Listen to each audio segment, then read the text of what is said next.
weather coverage you can count on with Chief Meteorologist Kate McKenna and the Way 31 Storm Tracker Early Warning Radar Network. Kate, the smoke from those huge fires is still visible from space moving across the U.S., although it does seem not to be as bad here as it has been lately. Now, that is certainly true. I mean, we're still reading in the moderate category when it comes to air quality here in Huntsville. But the good news is that some of the data sources that I'm looking at that comes to just specifically forecasting for smoke show that it's drifting off toward the east over the next couple of days. And that is likely to improve when it comes to air quality. You'll likely be able to notice a difference when it comes to the haze as well. So improvements are coming when it comes to the smoke.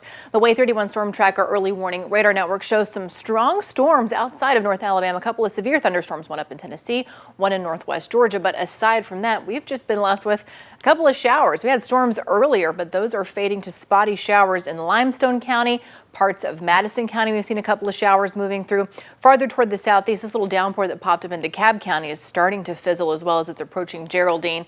And this is the view over Muscle Shoals, clouds building off in the distance. The temperatures have really been dependent on whether or not you've seen rain, and those few that have dropped the temperatures pretty quickly. 79 degrees at last check indicator, but elsewhere it's 92 in Florence, 90 degrees in Scottsboro. We had a shower track over the airport, so Huntsville, we're reporting a temperature of 81 degrees. Overnight tonight, we'll keep that very slight chance for a shower. We'll be dropping those temperatures into the mid-70s by 3 a.m., waking up tomorrow morning to the low to mid-70s, and once we get into the afternoon, the 90s return. Future radar shows that we'll lose a lot of that thunderstorm activity past sunset all the way now to tomorrow morning at 7 a.m., starting with 70s, a mix of clouds and sun. Once we get even closer to lunchtime, showers and storms start popping up, and they continue through the afternoon off and on. There's 3 o'clock, there's 7 o'clock, temperatures close to 90 for most spots. And by Wednesday morning, we just kind of repeat the process, although it looks like storm coverage by Wednesday afternoon is not quite as widespread as what we are expecting tomorrow. Look at what we've got here for your ice cream forecast. I know that maybe you want a midday treat for maybe your lunch break. 92 degrees is your forecast high tomorrow. I say eat it fast or enjoy it indoors, because that 92, while that's the actual forecast high, those feels like temperatures are going to make it feel like we are in the lower triple digits. Even by lunchtime, we're already feeling like 99 in Florence and in Moulton, feeling like 96 in Huntsville, 97 in Scottsboro. Continuing through the afternoon by 1 o'clock, many locations feeling like the lower triple digits. And you can almost copy and paste this over the next several days, because we keep the heat, we keep the humidity. No big drop in temperatures anytime soon for us. I'm going to get you a look at what's happening in the tropics.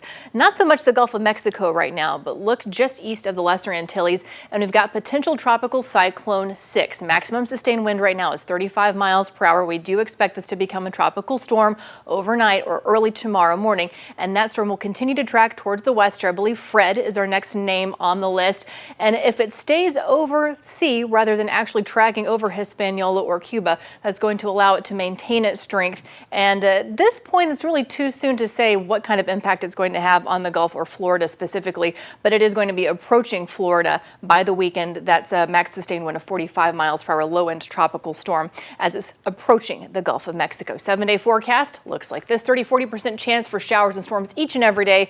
Temperatures staying close to 90 degrees and overnight lows in the low to mid-70s.